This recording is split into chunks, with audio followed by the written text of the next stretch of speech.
Depois de um breve período de férias, o historiante está de volta. E nós estamos mais uma vez aqui com um novo Tomando Nota. Hoje nós vamos falar um pouco sobre a chegada da família real ao Brasil. Então abram seus cadernos e tomem nota, hein? Há quem diga que a vinda da família real portuguesa ao Brasil foi uma fuga desordenada, na qual o príncipe regente de Portugal, Dom João, que viria a se tornar o rei Dom João VI, uma pessoa fraca e despreparada, por medo, convocou sua corte para, às pressas, fugir em uma nau para a colônia, escapando assim das garras de Napoleão Bonaparte, que já havia tomado a Espanha e estava sedento por Portugal. Essa fuga só teria sido possível pelo gênio dos ingleses, que pensaram em tudo e apenas ordenaram Dom João a fazer o que queriam. É preciso dizer que essa versão está cheia de erros e equívocos e provavelmente guias e resumões lidos por grande parte do público reafirmaram essa história, alegando mesmo que o Dom João só queria saber das coxas de frango que carregava nos bolsos das calças. Enfim, para compreender este evento, fundamental para a história do século XIX e para a história do Brasil, nós precisamos organizar as ideias e analisar o processo que levou Portugal a transferir sua corte para o Brasil, elevando este local a Reino Unido e, consequentemente, mantendo a coroa portuguesa longe do até então conquistador de boa parte da Europa, Napoleão Bonaparte. Primeiro de tudo, a transferência da corte já era uma alternativa pensada desde o século XVI em Portugal. Diante da crise de sucessão em 1580, Dom Antônio recebeu o conselho de procurar um refúgio no além-mar. Exatos 60 anos depois, o padre Antônio Vieira voltou a aconselhar o soberano português da época, Dom João IV, a buscar nas colônias espaço seguro para uma eventual transferência da corte em ocasiões de risco à coroa. O famoso Marquês de Pombal, no século XVIII, também já havia considerado a possibilidade da mudança e já até tinha preparado uma nau para transferir o rei Dom José I, uma vez que a coroa poderia estar ameaçada pelas implicações do Pacto de Família e dos interesses espanhóis nas Américas. Outro detalhe: outros monarcas na Era Moderna já haviam considerado esta mesma estratégia para manter a coroa intacta. Espanha e Áustria, por exemplo, tinham esse mecanismo de defesa da coroa pronto para qualquer momento. Como vocês podem ver, transferir a corte de Portugal para uma das colônias não era novidade. Era assim uma estratégia política para assegurar a manutenção da coroa portuguesa e da soberania do reino diante dos interesses estrangeiros. A segunda questão que devemos levar em consideração é a participação britânica no processo. Os ingleses não mandaram os portugueses fugir. A conjuntura política era ainda mais complexa.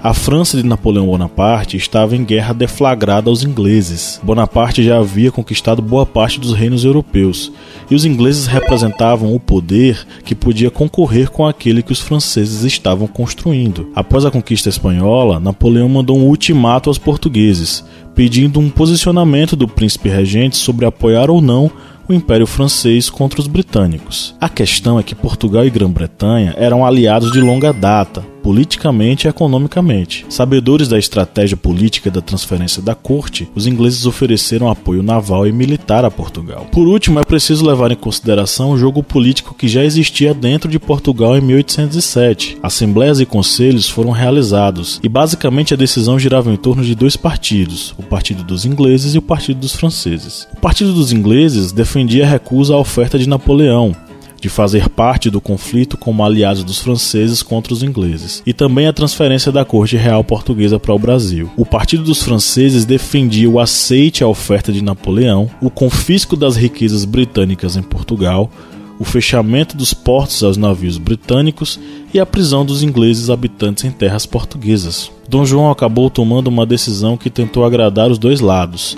Ordenou o fechamento dos portos portugueses aos navios de guerra e mercante britânicos, agradando ao Partido dos Franceses. Na contramão, ordenou aos ministros os preparativos para a transferência do seu filho, Dom Pedro de Alcântara, príncipe da Beira, para o Brasil com um bom número de pessoas da corte. Porém, com o desenrolar dos eventos, Dom João resolveu incluir a si mesmo e a toda a corte real. Vejamos por quê. Napoleão havia capturado e prendido o príncipe das Astúrias, herdeiro do trono espanhol. Tropas espanholas e francesas portuguesas, sob a ordem de Napoleão, marchavam em direção a Portugal, uma clara indicação de que o imperador francês queria tomar o território para si sem demoras. Dentro desse contexto, tomou força a alternativa da transferência da corte para a manutenção da coroa em direção ao Brasil. No dia 23 de novembro de 1807, chegou a notícia em Lisboa de que os franceses já haviam entrado no território português. Os preparativos foram acelerados e, 6 dias depois, em 29 de novembro de 1807, a nau com a corte portuguesa partiu rumo ao Brasil, aqui chegando em janeiro de 1808. Fazendo isto em uma época em que os monarcas ou aceitavam colaborar com Napoleão ou perdiam a coroa para o conquistador francês, Dom João, príncipe regente, garantiu a integridade da coroa portuguesa e assegurou sua própria chegada ao poder, tornando-se Dom João VI soberano do Reino Unido de Portugal, Brasil e Algarves, a partir de 1816. Em Portugal, uma junta governativa foi mantida para manter a paz em relação à chegada do imperador da França e seus exércitos. A população portuguesa, de um modo geral, permaneceu em terras portuguesas, suportando a invasão e domínio dos franceses.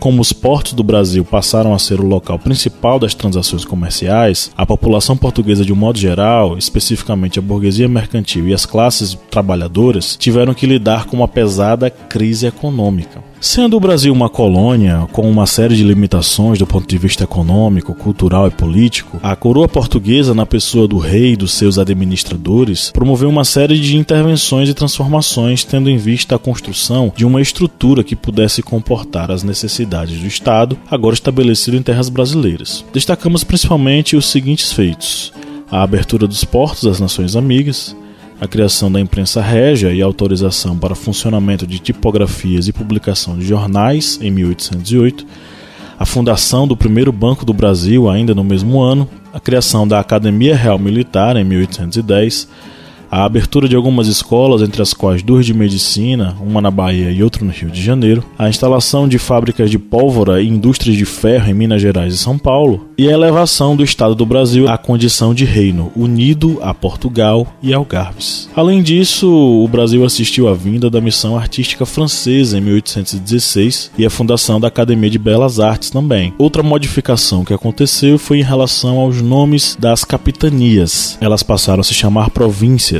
a partir de 1821.